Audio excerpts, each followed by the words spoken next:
ಸಾಯಿರಾಮ್. ಆತ್ಮೀಯ ವೀಕ್ಷಕ ಬಾಂಧವರಿಗೆಲ್ಲ ಇವತ್ತಿನ ಜೀವನಾಮೃತ ಕಾರ್ಯಕ್ರಮಕ್ಕೆ ಸ್ವಾಗತ ಸುಸ್ವಾಗತ. ಇವತ್ತು ಪ್ರತಿಯೊಬ್ಬರಿಗೂ ಉಪಯೋಗ ಆಗುವಂಥ ಸಬ್ಜೆಕ್ಟ್ನ ತೊಗೊಂಡಿದ್ದೀನಿ ನಾನು ಇವತ್ತಿನ ಸಂಚಿಕೆಯಲ್ಲಿ. ಕೆಲವರಿಗೆ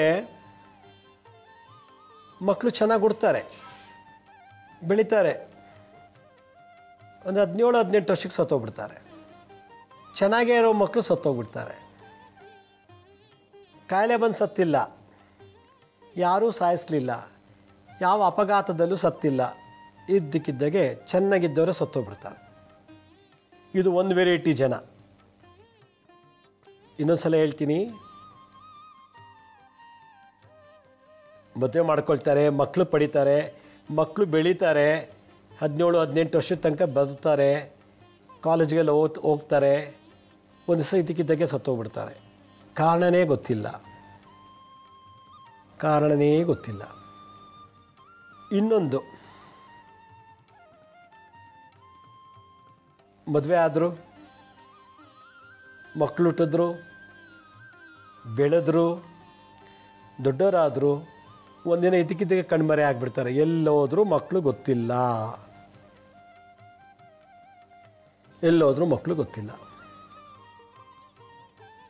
ಪೊಲೀಸ್ ಸ್ಟೇಷನ್ಗೆ ಕಂಪ್ಲೇಂಟ್ ಕೊಟ್ಟಾಯಿತು, ಟಿ ವಿಲಿ ಅಡ್ವರ್ಟೈಸ್ಮೆಂಟ್ ಹಾಕಿದ್ದಾಯಿತು, ನ್ಯೂಸ್ ಪೇಪರ್ಲೆಲ್ಲ ಕೊಟ್ಟಿದ್ದಾಯಿತು, ಕಾಣೆಯಾಗಿದ್ದಾರೆ ಅಂಥೇಳಿ. 2 ವರ್ಷ, 3 ವರ್ಷ, 5 ವರ್ಷ, 6 ವರ್ಷ ಆದರೂ ಕೂಡ ಪತ್ತೆನೇ ಆಗೋದಿಲ್ಲ.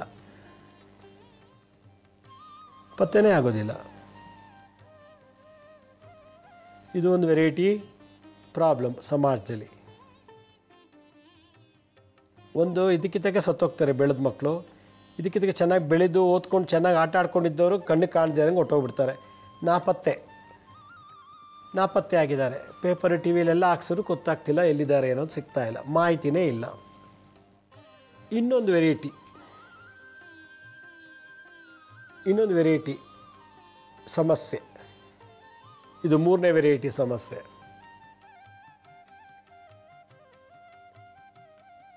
ಒಂದಿನ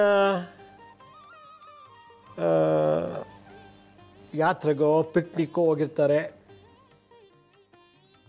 ಹೋಗಿದ್ದಾಗ ಮಕ್ಕಳೇ ತಪ್ಪಿಸ್ಕೊಂಡ್ಬಿಡ್ತಾರೆ. ವರ್ಷಾಂಗಟ್ಲೆ ಹುಡುಕರು ಕೂಡ ಸಿಗೋದಿಲ್ಲ ಮಗು ಎಲ್ಲೋಯ್ತು ಅಂತ ಇವತ್ತುವರೆಗೂ ಗೊತ್ತಾಗಿಲ್ಲ.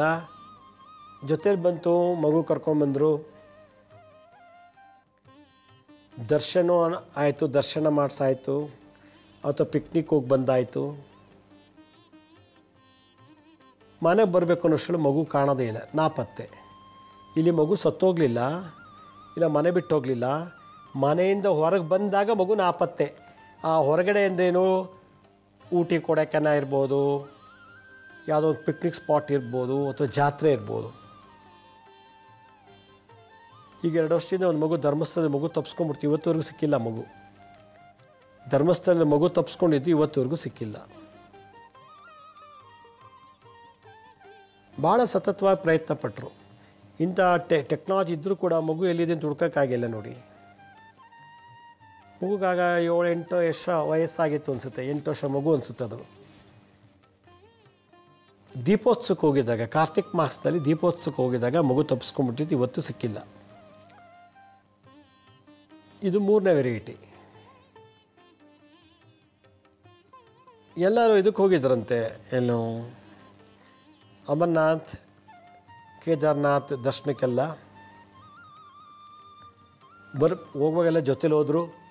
ಬೆಂಗಳೂರಿಂದ ಡೆಲ್ಲಿಗೆ ಫ್ಲೈಟ್ ಅವ್ರಿಗೆ, ಅಲ್ಲಿ ಡೆಲ್ಲಿಯಿಂದ ಅವರದೇ ಆದಂಥ ಓನ್ ವೆಹಿಕಲ್ ಮಾಡಿಕೊಂಡು ಎಲ್ಲ ಕಡೆ ಸುತ್ತಾಕೊಂಡು ಎಲ್ಲ ಬಂದಿದ್ದಾರೆ. ಯಮುನೋತ್ರಿನೋ ಗಂಗೋತ್ರಿ ಎಲ್ಲೋ ಒಂದು ಕಡೆ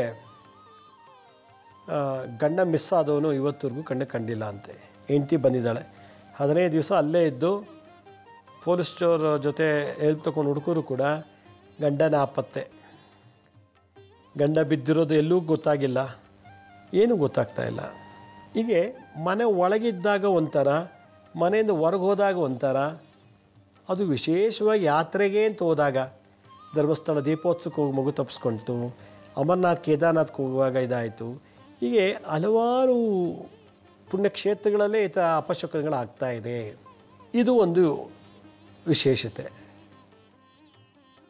ಮದುವೆ ಮನೆಗೆ ಹೋಗಿದ್ದಾರೆ, ರಿಸೆಪ್ಷನ್ ನಡೀತಾ ಇದೆ ಗ್ರ್ಯಾಂಡಾಗಿ. ಮಗುಗೆ 2-2.5 ವರ್ಷ ವಯಸ್ಸಿರ್ಬೋದು. ತುಂಬ ಚೆನ್ನಾಗಿ ಅಲಂಕಾರ ಮಾಡಿ ಎಲ್ಲ ಮಾಡಿದ್ದಾರೆ. ಮಗು ಅಲ್ಲೇ ಎಲ್ಲೋ ಒಬ್ರಿಗೊಬ್ರು ಎತ್ಕೊಂಡು ಆಟ ಆಡ್ತಿದ್ದಾರೆ. ಮೇಲೆ ಹೋಗ್ಬಿಟ್ಟು ಫೋಟೋ ತೆಗೆಸ್ಕೊಂಡು ಕೆಳಗೆ ಬರೆಸ್ತಾಳಿಗೆ ಮಗುನೇ ಪತ್ತೆ ಇಲ್ಲ. ಮಗು ಪತ್ತೆ ಇಲ್ಲ. ಯಾರ ಕೈಲಿತ್ತು ಮಗು, ಎಲ್ಲಿದೆ ಗೊತ್ತಿಲ್ಲ. ವೀಡಿಯೋಗ್ರಾಫರಲ್ಲಿ ನೋಡಿದ್ದಾಯಿತು, ಎಲ್ಲ ಕಡೆ ತೋರಿಸಿದಾಯಿತು. ಮಗು ಇವತ್ತುವರೆಗೂ ಪತ್ತೆ ಇಲ್ಲ. ನೋಡಿ, ರಿಸೆಪ್ಷನ್ಗೆ ಹೋಗಿದ್ದ ಮಗು ಮನೆಗೆ ಬಂದೇ ಇಲ್ಲ. ಅದೇನು ಅಪರಿಚಿತ ಜಾಗ ಅಲ್ಲ, ಯಾತ್ರೆ ಅಲ್ಲ, ಜಾತ್ರೆ ಇಲ್ಲ. ಸ್ವಂತ ಗೊತ್ತಿರೋರು ಮದುವೆಗೆ ಹೋಗಿದ್ದಾಗ ಭಾಳ ಮುದ್ದಾಗಿದ್ದ ಮಗು, 2 ವರ್ಷದ ಮಗು ಕಣ್ಣಿಗೆ ನಾಪತ್ತೆ. ಮಗು ನಾಪತ್ತೆ ಆಗಿದೆ. ಏನಾದ್ರು ಕುರು ಸಿಕ್ತಾ ಒಡವೆ ಹಾಕಿದ್ರಂತೆ, ಅದು ಸಿಕ್ಕಿಲ್ಲ. ಅದು ಬಟ್ಟೆ ಏನೂ ಇಲ್ಲ, ಮಗು ಇಲ್ಲ ಅಲ್ಲಿ ಅಷ್ಟೇ. ಮಗುನೇ ಕಣ್ಣಿಗೆ ಕಾಣ್ತಿಲ್ಲ. ಮನೇಲಿ ಚೆನ್ನಾಗಿತ್ತು. ಮನೆಯಿಂದ ಚೌಟ್ರಿಗೆ ಬಂದಿದ್ದಾರೆ. ತಾಯಿ ಎತ್ಕೊಂಡ್ಬಂದಿದ್ದಾಳೆ, ಗಂಡನೂ ಎತ್ಕೊಂಡಿದ್ದ, ಅಜ್ಜಿ ಎತ್ಕೊಂಡಿದ್ಲು. ಎಲ್ಲರೂ ಮಕ್ಕಳು ಅಲ್ಲಲ್ಲೇ ಆಟಾಡ್ಕೊಂಡಿದ್ದವರು. ಇಲ್ಲೇ ಇತ್ತು ಮಗು, ಇಲ್ಲೇ ಇತ್ತು ಅಂತಾರೆ. ಎಲ್ಲಿತ್ತು ಗೊತ್ತಿಲ್ಲ, ಮಗು ಇಲ್ಲ. ಸುಮಾರು ಬೆಳಗಿನ ಜಾವ 5 ಗಂಟೆ ತನಕ ಹುಡುಕಿದ್ದಾರೆ. ಬೀದಿಲೆಲ್ಲ ಹುಡುಕಿದ್ದಾರೆ. ಮಗು ಪತ್ತೆನೇ ಆಗಿಲ್ಲ. ಆದರೆ ಮಗು ಆ ಚೌಟ್ರಲ್ಲಿ ಎಷ್ಟು ಜನ ಇದೆ ಅಷ್ಟು ಜನನೇ ಇದ್ದಾರೆ. ಮಗು ಒಂದು ಬಿಟ್ಟು ಮಗುನ ಎತ್ಕೊಂಡು ಆಟ ಆಡ್ದವರೆಲ್ಲ ಅಲ್ಲೇ ಇದ್ದಾರೆ. ಆದರೆ ಮಗು ಮಾತ್ರ ಇಲ್ಲ. ಅವ್ರ ಸಂಬಂಧಿಕರೆಲ್ಲ ಎತ್ಕೊಂಡು ಮುದ್ದಾಡಿದ್ದಾರೆ ಮಗುನ. ಆ ಮಗುನ ಕೂಡ ಎಲ್ಲರ ಜೊತೆ ಆಟ ಆಡ್ಕೊಂಡಿತ್ತು. ಆದರೆ ಮಗು ಮಾತ್ರ ಇಲ್ಲ, ಬಾಕಿಯವರು ಎಲ್ಲರೂ ಅಲ್ಲಿದ್ದಾರೆ, ಮಗು ಇಲ್ಲ. ಇದಂಥ ವಿಚಿತ್ರ. ಹಾಗಾದ್ರೆ ಮಕ್ಕಳು ಕಳ್ಳರು ಯಾರೋ ಹೊರಗಡೆಯಿಂದ ಬಂದು ಕತ್ಕೊಂಡು ಹೋದ್ರಾ ಗೊತ್ತಿಲ್ಲ. ಹೀಗೆ ಇವತ್ತಿನ ಕಾಲದಲ್ಲಿ ಒಡವೆ ಹೋದರೆ ಹೆಂಗೋ ಸುಮ್ಮನಾಗ್ಬೋದು, ಪುಸ್ತಕ ಹೋದರೆ, ಬಟ್ಟೆ ಹೋದರೆ, ಏನೋ ಒಂದು ವೆಹಿಕಲ್ ಹೋಯ್ತಾ ಕತ್ಕೊಂಡು ಹೋದ್ರೆ ಹಾಳಾಗೋಗ್ಲಿ ಅನ್ಬೋದು. ಮನುಷ್ಯರೇ ನಾಪತ್ತೆ ಆಗಿಬಿಟ್ರೆ ಏನು ಮಾಡೋದು? ಯಾಕೆ ನಮ್ಮ ಮನೆಯಲ್ಲಿ ವಯಸ್ಸಿಗೆ ಬಂದು ಮಕ್ಕಳು ಇದ್ದಕ್ಕಿದ್ದಾಗೆ ಸತ್ತೋಗ್ಬಿಡ್ತಾರೆ? ರೋಗ ಬಾಧೆ ಇಲ್ಲ, ಯಾರೂ ಸಾಯಿಸಲಿಲ್ಲ, ಅವರು ನೇಣು ಹಾಕೊಂಡು ಸಾಯಲಿಲ್ಲ, ಇದಕ್ಕಿದ್ದಾಗೆ ಸತ್ತೋಗ್ತಾರೆ. ಇದಕ್ಕಿದ್ದಾಗೆ ಮನೆ ಬಿಟ್ಟು ಹೊಟ್ಟೋದ್ರು, ಇವತ್ತು ಪತ್ತೆ ಇಲ್ಲ. ಯಾತ್ರೆಗೆ ಅಂತ ಹೋದಾಗಲೇ ಮನೆ ಒಳಗಲ್ಲ, ಕಾಲೇಜಲ್ಲ, ಸ್ಕೂಲಲ್ಲ, ಜಾತ್ರೆ ಧರ್ಮಸ್ಥಳ, ಅಮರನಾಥ್, ಕೇದಾರ್ನಾಥ್ ಇಲ್ಲಿ ಹೋದಾಗ ನಾಪತ್ತೆ ಆಗಿಬಿಡ್ತಾರೆ. ಯಾತಕ್ಕೆ? ಇದನ್ನು ಈ ಥರ ನಾಪತ್ತೆ ಆದ ನಂತರ ಬಂದಾಗ, ಭೇಟಿಯಾದಾಗ ನಾನು ಅವ್ರದ್ದು ಕೆಲವು ಜಾತಕಗಳನ್ನು ನೋಡಿ ರಿಸರ್ಚ್ ಮಾಡಿ ಸಂಶೋಧನೆ ಮಾಡಿ ಆಮೇಲೆ ಗೊತ್ತಾಯಿತು ಯಾತಕ್ಕಿದ ಕಾರಣ ಅಂದರೆ ಗೋ ಅಪಹರಣ ಮಾಡಿದರೆ ಈ ದೋಷ ಬರುತ್ತೆ ಅಂತ ಅರ್ಥ ಆಯಿತು. ಹಸುವನ್ನು ಕದ್ದಿದ್ರೆ ಪೂರ್ವ ಜನ್ಮದಲ್ಲಿ, ಈಗ ನಾನು ಹೋದ ಜನ್ಮದಲ್ಲಿ ಹಸು ಕತ್ಕೊಂಬಂದ್ಬಿಟ್ಟಿರ್ತೀನಿ ಅಂತ ಇಟ್ಕೊಳ್ಳಿ. ಹಸು ಕತ್ಕೊಂಬಂದೆ, ಈ ಜನ್ಮದಲ್ಲಿ ಹುಟ್ಟಿದ್ದೀನಿ, ನನ್ನ ಮಗ ಕಣ್ಣು ಕಾಣ್ದಾಗೆ ಹೊಟ್ಟೋಗ್ಬಿಡ್ತಾನೆ, ಗೊತ್ತೇ ಆಗೋದಿಲ್ಲ. ಹಸು ಕರು ಸಮೇತ ಕತ್ಕೊಂಬಂತ ಅಂತ ಇಟ್ಕೊಳ್ಳಿ ನಾನು. ಆಗ ಮಗನು ಬೆಳೆದ ಕಣ್ಮುಂದೆನೇ ಸತ್ತೋಗ್ಬಿಟ್ಟ. ಕರು ಕದ್ರೆ ಸತ್ತೇ ಹೋಗ್ಬಿಡ್ತಾರೆ, ಅಲ್ಪಾಯುಷ್ ಮಕ್ಕಳು ಇಡ್ತಾರೆ ಅಂತ ಆಯ್ತು. ಅದರಿಂದ ಗೋ ಅಪಹರಣ ಮಹಾಪಾಪ ಅಂತ ಗೊತ್ತಾಯಿತು. ಇದು ಒಂದು. ಈ ಪುಣ್ಯಕ್ಷೇತ್ರಗಳಲ್ಲೇ ಮಕ್ಕಳು ತಪ್ಪಿಸ್ಕೋತಾರೆ. ಯಾಕೆ ಅಂತಂದರೆ, ಈಗ ಯಾರೋ ನನಗೆ ಹಸು ದಾನ ಮಾಡಿದ್ರು ಅಂತ ಇಟ್ಕೊಳ್ಳಿ.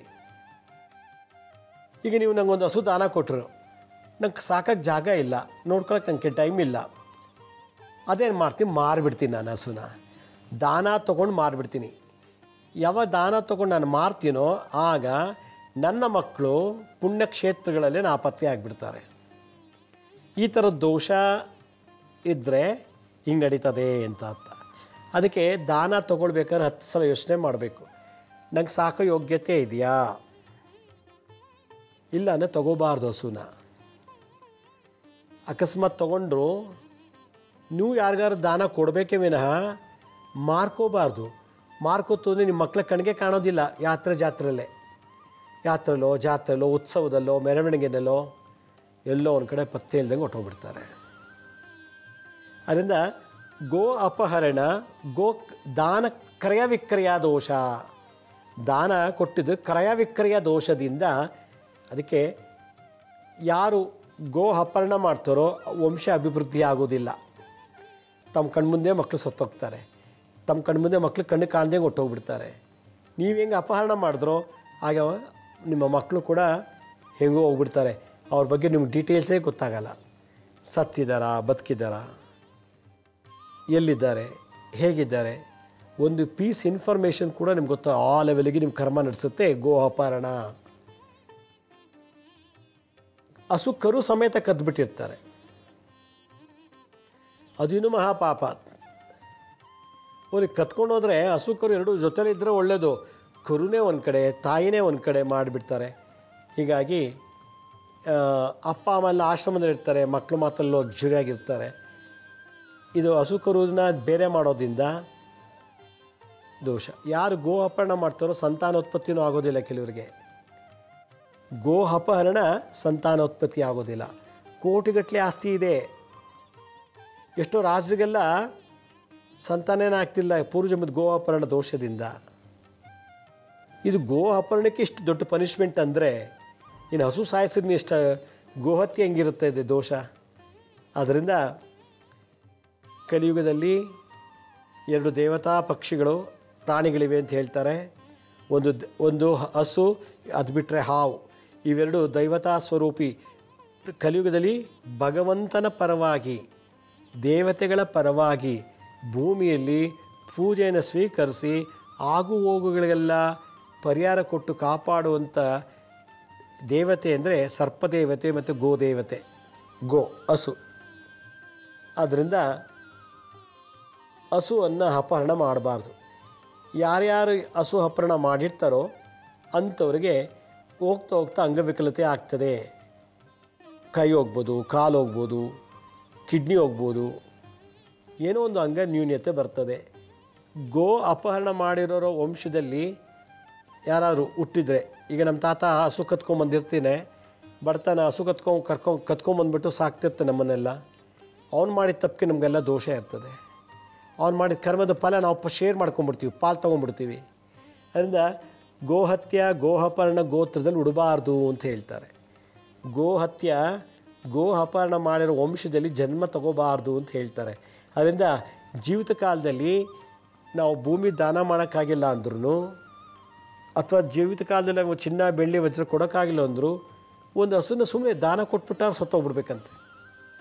ಆಗ ನನ್ನ ಇಂದಿನ ಪಿತೃದೇವತೆಗಳು, ನನ್ನ ಪೂರ್ವಜನ್ಮದ ಕರ್ಮಗಳೆಲ್ಲ ನಿವಾರಣೆ ಆಗತ್ತಂತೆ. ಒಂದು ಹಸುವಿನ ದಾನ ಸ್ವರ್ಗಕ್ಕೆ ಕರ್ಕೊಂಡೋಗಿ ಸುಖ ಕೊಡುವಷ್ಟು ಫಲಪ್ರಾಪ್ತಿ ಆಗ್ತದೆ ಅಂತೆ.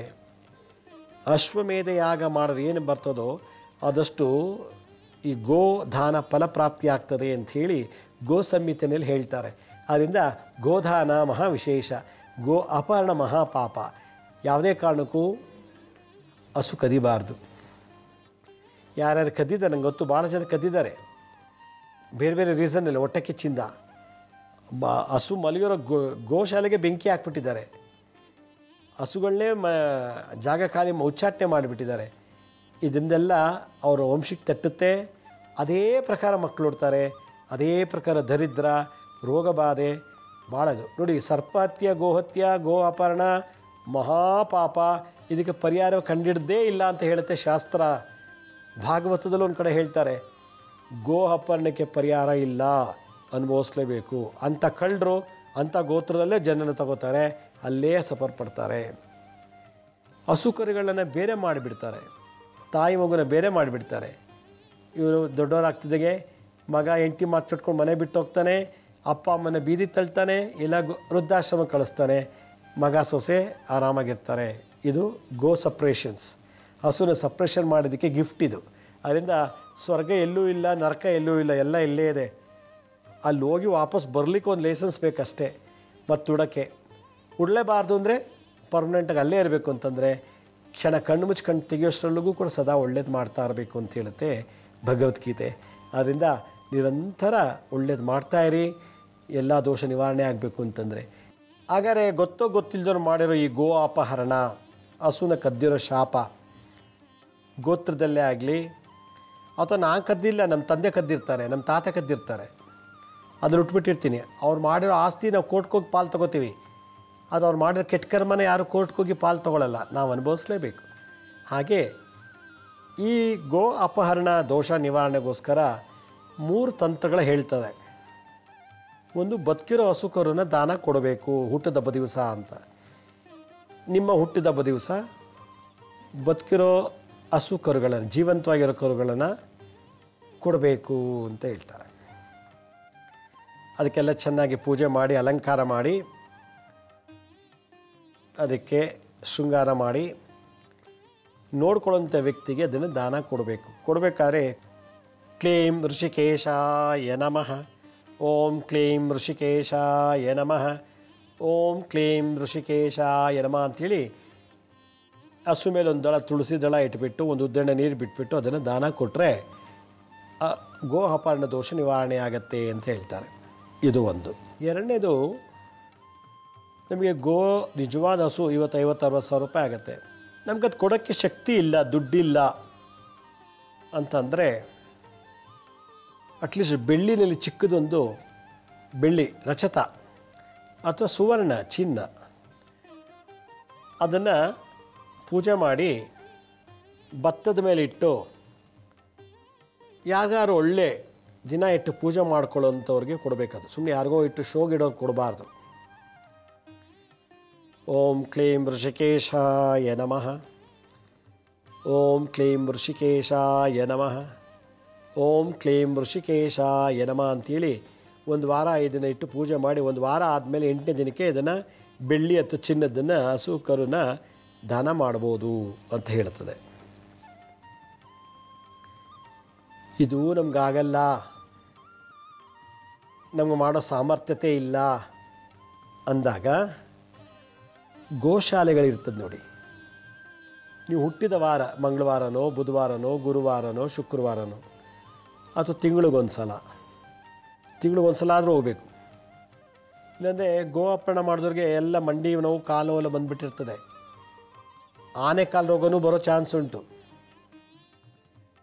ಅದರಿಂದ ಆಗಾಗ ಗೋಶಾಲೆಗೆ ಹೋಗಿ ಹಸುಗಳನ್ನ ಮೈ ತೊಳೆಯೋದು, ಹಸುಗಳು ಕೂತಿರೋ ಜಾಗದಲ್ಲಿ ಶುದ್ಧ ಮಾಡೋದು, ಕ್ಲೀನ್ ಮಾಡೋದು, ಹಸುಗಳಿಗೆ ಹುಲ್ಲು ಕೊಡೋದು. ಕೊಡಬೇಕಾದ್ರೆ ಓಂ ಕ್ಲೀಂ ಋಷಿಕೇಶಾಯ ನಮಃ, ಓಂ ಕ್ಲೀಂ ಋಷಿಕೇಶಾಯ ನಮಃ, ಓಂ ಕ್ಲೀಂ ಋಷಿಕೇಶಾಯ ನಮಃ, ಓಂ ಕ್ಲೀಂ ಋಷಿಕೇಶಾಯ ನಮಃ ಅಂತ ಹೇಳ್ತಾ ಹಸುಗಳಿಗೆ ಭಕ್ತಿಪೂರ್ವಕವಾಗಿ ನಾನು ಒಬ್ಬ ಮನುಷ್ಯನಿಗೆ ಕೊಡ್ತಾ ಇದ್ದೀನಿ ಅನ್ನೋ ಹಾಗೆ. ಯಾಕೆಂದರೆ ಪ್ರತ್ಯಕ್ಷವಾಗಿದೆ, ಜೀವ ಇರೋ ಹಸು ನಮ್ಮ ಮುಂದೆ ಇರುವಾಗ ಇದು ಯಾವುದೂ ಆಗಲಿಲ್ಲ. 4ನೇ ಆಪ್ಷನ್, ಹಸು ಮುಂದೆ ಹಾಡಬೇಕಂತ ಕೂತ್ಕೊಂಡು ಭಜನೆ ಮಾಡೋದು. ಹಸುಗಳಿಗೆ ಭಜನೆ ಮಾಡೋದ್ರಿಂದ ಗೋಹಪರ್ಣ ದೋಷ ಹೋಗುತ್ತಂತೆ. ಹಸುಗಳಿಗೆ ಎಂಟರ್ಟೈನ್ಮೆಂಟ್, ನಾವೇ ಕೂತ್ಕೊಂಡು ಟಿ ವಿ ನೋಡ್ತೀವಿ, ಹಾಡು ಕೇಳ್ತೀವಿ, ಈಗ ನಾವು ಆರ್ಕೆಸ್ಟ್ರೆಲ್ಲ ನೋಡ್ತೀವಿ, ಹಾಗೆ ಹಸುಗಳಿಗೆ ಎಂಟರ್ಟೈನ್ಮೆಂಟ್ ಮಾಡಬೇಕಂತೆ, ಮನೋರಂಜನೆ ಕೊಡಬೇಕಂತೆ. ಭಕ್ತಿಗೀತೆಗಳು, ಭಜನೆಗಳು, ಸಂಗೀತ ಹಸುಗಳ ಮುಂದೆ ಮಾಡೋದ್ರಿಂದ ಗೋ ಅಪಹರಣ ದೋಷ ನಿವಾರಣೆ ಆಗುತ್ತೆ ಅಂತೇಳಿ ಗೋ ಸಂಹಿತೆಯಲ್ಲಿ ಹೇಳ್ತಾರೆ. ಇಷ್ಟು 4 ವೆರೈಟಿನಲ್ಲಿ ನಾನು ನಿಮಗೆ ಸೊಲ್ಯೂಷನ್ಸ್ ಕೊಟ್ಟಿದ್ದೀನಿ. ಇದನ್ನು ಮಾಡಿ ಪ್ರತಿ ವರ್ಷ ಒಂದು ಸಲ ಆದರೂ ಗೋ ಸೇವೆ ನಿಮ್ಮ ಹುಟ್ಟಿದ ಹಬ್ಬ ದಿವಸ ವರ್ಷಕ್ಕೊಂದು ಸಲ ನೀವು ಮಾಡಿ. ಗೋಗಳಿಗೆ ಅಕ್ಕಿ ಬೆಲ್ಲ ತುಪ್ಪ ಮಿಕ್ಸ್ ಮಾಡಿ ಕೊಡಿ, ಗೋಧಿ ಹಿಟ್ಟು ಬೆಲ್ಲ ತುಪ್ಪ ಮಿಕ್ಸ್ ಮಾಡಿ ಕೊಡಿ. ಇದೆಲ್ಲ ನಮ್ಮ ಕೈಲಿ ಆಗಲ್ಲ ಅಂದರೆ ಹಸುಗಳಿಗೆ ಗೋಶಾಲೆಗೆ ಕೂತ್ಕೊಂಡು ಚೆನ್ನಾಗಿ ಹಾಡಿ ಭಜನೆ ಮಾಡಿ, ಭಾಳ ಚೆನ್ನಾಗಿ ಹಾಡಿ, ಅದು ಎಷ್ಟು ಆನಂದ ಪಡುತ್ತೋ ನಿಮ್ಗೆ ಅಷ್ಟೇ ಆಶೀರ್ವಾದ ಆಗತ್ತೆ ಅಂತ ಅರ್ಥ. ಅಷ್ಟು ವಿಶೇಷತೆ ಗೋ ಸೇವೆಯಲ್ಲಿದೆ. ಅದರಿಂದ ಗೋ ಅಪಹರಣ ದೋಷ ವಂಶದ ಕುಡಿಯನ್ನು ಬೆಳೆಸಲ್ಲ, ವಂಶ ಅಭಿವೃದ್ಧಿ ಆಗೋದಿಲ್ಲ ಅಂತ ಹೇಳುತ್ತೆ. ಕಣ್ಮುಂದೆ ಮಕ್ಕಳು ಸತ್ತೋಗ್ತಾರೆ, ಕಣ್ಮುಂದೆ ಮನೆ ಬಿಟ್ಟು ಹೊಟ್ಟೋಗ್ತಾರೆ, ಜೊತೇಲಿ ಬಂದವ್ರ ಮಕ್ಕಳೇ ನಾಪತ್ತೆ, ಜೊತೆಲಿ ಬಂದ ಗಂಡನೇ ನಾಪತ್ತೆ. ಸುಮ್ಮನೆ ಇಂಥ ಹೈಟೆಕ್ ಟೆಕ್ನಾಲಜಿ ಇದ್ದರೂ ಕೂಡ, ಲೇಸರ್ ಟೆಕ್ನಾಲಜಿ ಇದ್ದರೂ ಕೂಡ ನಾವು ಎಲ್ಲಿದ್ದಾರೆ ಅಂತ ಹುಡ್ಕೋಕ್ಕಾಗೋದೇ ಇಲ್ಲ. ಕರ್ಮದ ಮುಂದೆ ಮತ್ತೇನೂ ಇಲ್ಲ. ಧರ್ಮ ತಪ್ಪಿಸ್ಕೋಬೋದು, ಹಿಂದೂ ಧರ್ಮ ಸರಿಯಿಲ್ಲ ಕ್ರಿಶ್ಚಿಯನ್ ಆಗ್ಬೋದು, ಕ್ರಿಶ್ಚಿಯನ್ ಧರ್ಮ ಸರಿಯಿಲ್ಲ ಮುಸ್ಲಿಂ ಧರ್ಮಕ್ಕೆ ಹೋಗ್ಬೋದು. ನೀವು ಯಾವ ಧರ್ಮಕ್ಕೆ ಹೋದರೂ ನೀವು ಮಾಡಿರೋ ಕರ್ಮ ತಪ್ಪಿಸ್ಕೊಳ್ಳೋಕೆ ಸಾಧ್ಯ ಇಲ್ಲ. ಯಾವ ಧರ್ಮದಲ್ಲಿದ್ದರೂ ಕರ್ಮ ಅನುಭವಿಸಲೇಬೇಕು ಅಂತ ಹೇಳುತ್ತೆ ಸನಾತನ ಧರ್ಮ. ಇದೇ ಕರ್ಮ ಸಿದ್ಧಾಂತ. ಆದ್ದರಿಂದ ಜೀವಿತ ಕಾಲದಲ್ಲಿ ಏನೇ ಕದ್ದಿದ್ರೂ ಕೂಡ ಗೋ ಅಪಹರಣ ಮಾಡಬಾರ್ದು, ಗೋ ಅಪಹರಣ ಮಾಡುವಂಥ ಮತಿ ಕೊಡಬಾರ್ದು, ಗೋ ಅಪಹರಣ ಮಾಡು ಅಂತೇಳಿ ಟ್ರೈನಿಂಗು ಕೂಡ ಕೊಡಬಾರ್ದು ಅನ್ನೋದು ನನ್ನ ಸಜೆಷನ್ಸ್ ಅಂತ ಹೇಳ್ತಾ ಇವತ್ತಿನ ಈ ಸಂಚಿಕೆಯನ್ನು ಮುಗಿಸ್ತಾ ಇದ್ದೀನಿ. ವೀಕ್ಷಕರೇ, ಯಾರೋ ಇದು ಪತ್ರ ಬರೆದು ಕೇಳಿದ್ದಕ್ಕೆ ಈ ಸಂಚಿಕೆ ಮಾಡೋ ಒಂದು ಪ್ರೇರೇಪಣೆ ಆಯಿತು. ಮತ್ತು ಎಷ್ಟೋ ಜನ ಬಂದು ಮಕ್ಕಳು ಮನೆ ಮಿಸ್ ಆಗಿದ್ದಾರೆ, ಕಳೆದೋಗಿದ್ದಾರೆ ಅಂತ ಕೇಳ್ತಾರೆ. ಮೂಲ ಹುಡುಕಿದಾಗ ಗೋಹಪ್ಪಳ ದೋಷದಿಂದ ಮಕ್ಕಳು ಕಾಣೆಯಾಗಿದ್ದಾರೆ ಅಂತ ತಿಳಿಸುವಂಥ ಅವಶ್ಯಕತೆ ಬಂತು. ಅದಕ್ಕಾಗಿ ಎಪಿಸೋಡ್ ಮಾಡಿದ್ದೀನಿ. ನಮ್ಮ ಹಳೆ ಸಂಚಿಕೆಗಳನ್ನು ಯಾರು ನೋಡೋಕ್ಕಾಗಿಲ್ವೋ ಅವರು ನಮ್ಮ ಶಿರ್ಡಿ ಸಾಯಿ ಭಿಕ್ಷಾ ಕೇಂದ್ರ ಮತ್ತು ಹೆಲ್ತ್ ಸೈನ್ಸ್ ಅಂತ 2 ಯೂಟ್ಯೂಬ್ ಚಾನಲ್ ಇದೆ. ಈ ಜೊತೆಗೆ SSBK ಜ್ಞಾನೋದಯ ಅಂತ ಒಂದು ಮ್ಯೂಸಿಕ್ ಚಾನಲ್ ಇದೆ. 3ಕ್ಕೂ ಸಬ್ಸ್ಕ್ರೈಬ್ ಮಾಡ್ಕೊಳ್ಳಿ. ಪಕ್ಕದ ಬೆಲ್ ಬಟನ್ ಪ್ರೆಸ್ ಮಾಡಿ. ನೋಡಾದ್ಮೇಲೆ ಲೈಕನ್ನು ಬಟನ್ ಪ್ರೆಸ್ ಮಾಡಿ. ಆಮೇಲೆ ಆ ಲಿಂಕನ್ನು ನಿಮ್ಮ ಬಂಧು ಮಿತ್ರರಿಗೆ ವಾಟ್ಸಪ್ ಮುಖಾಂತರ, ಇಮೇಲ್ ಮುಖಾಂತರ ಶೇರ್ ಮಾಡಿ. ಗುರುಜಿ ಲಕ್ಷ್ಮೀ ಶ್ರೀನಿವಾಸ್ ಅಂತೇಳಿ ಫೇಸ್ಬುಕ್ಕಲ್ಲಿ ಅಕೌಂಟ್ ಇದೆ. ಅಲ್ಲೂ ಕೂಡ ಇನ್ಸ್ಟಾಗ್ರಾಮು, ಲಿಂಕ್ಡ್ಇನ್ನು, ಟ್ವಿಟ್ಟರ್ ಎಲ್ಲ ಕಡೆ ಅಪ್ಲೋಡ್ ಮಾಡ್ತಾ ಇರ್ತೀವಿ. ಅಲ್ಲೂ ನಿಮಗೆ ಲಭ್ಯ ಆಗುತ್ತೆ ಎಲ್ಲ ಇನ್ಫಾರ್ಮೇಷನ್ನು. ಆಮೇಲೆ ಅಪಾಯಿಂಟ್ಮೆಂಟ್ಸ್ ಬೇಕು ಅಂತ ಹೇಳಿ ಭಾಳಷ್ಟು ಜನ ಕೇಳ್ತಾಯಿರು. ನಾನು ಸ್ಕೀಮ್ ಎತ್ತು ತೋರಿಸ್ತಾ ನೋಡಿ, www.lakshmisrinivas.in ಅಂತ. ನೀವೇ ಅದಕ್ಕೆ ಲಾಗಿನ್ ಆಗಿ ಯಾವ ಡೇಟು ಯಾವ ಟೈಮ್ಗೆ ನೀವೇ ಬುಕ್ ಮಾಡ್ಕೊಳ್ಳಿ. ಯಾರು ಪ್ರಶ್ನೆ ಕೇಳಬೇಕು ಅವರೇ ಬುಕ್ ಮಾಡ್ಕೊಂಡು ಬಂದರೆ ಒಳ್ಳೆಯದು. ಬರಬೇಕಾದ್ರೆ ಜಾತಕ ಇದೆ, ಜಾತಕ ತೊಗೊಂಬನ್ನಿ. ಅಕಸ್ಮಾತ್ ಇಲ್ಲ ಅಂದ್ರೂ ಪರವಾಗಿಲ್ಲ, ಪ್ರಶ್ನೆ ಕೇಳೋರು ಬಂದರೆ ಒಳ್ಳೆಯದು. ಈ ಕ್ಯಾನ್ಸರು, ಪಿಟ್ಸು, ಲಕ್ವ ಈ ಥರದ್ದೆಲ್ಲ ಕೆಲವು ದೋಷಗಳಿಂದ ನರಳ್ತಿರ್ತಾರೆ. ಆ ಥರದಲ್ಲಿ ಏನಾದ್ರು ನಿಮ್ಮ ಹತ್ರ ಮೆಡಿಕಲ್ ಡಾಕ್ಯುಮೆಂಟ್ಸ್ ಇತ್ತು ಅಂತಂದರೆ ಅದನ್ನು ತೊಗೊಂಬನ್ನಿ. ಅದನ್ನು ನಾವು ಪರಿಶೀಲನೆ ಮಾಡಿ ಮೆಡಿಕಲ್ ಆಸ್ಟ್ರಾಲಜಿ ಪ್ರಕಾರ ಪರಿಹಾರ ತಿಳಿಸ್ಬೋದು ಅಂತ ಹೇಳ್ತಾ ನನ್ನ ಇವತ್ತಿನ ಸಂಚಿಕೆಯನ್ನು ಮುಗಿಸ್ತಾ ಇದ್ದೀನಿ. ಇದೇ ರೀತಿ ನಾಳಿನ ಸಂಚಿಕೆಯಲ್ಲಿ ಮತ್ತೊಂದು ವಿಶೇಷವಾದಂಥ ಮಾಹಿತಿಯನ್ನು ತಮ್ಮನ್ನು ಭೇಟಿ ಮಾಡ್ತೀನಿ. ಅಲ್ಲಿವರೆಗೂ ನನ್ನ ನಮಸ್ಕಾರ. ಸಾಯಿರಾಮ್.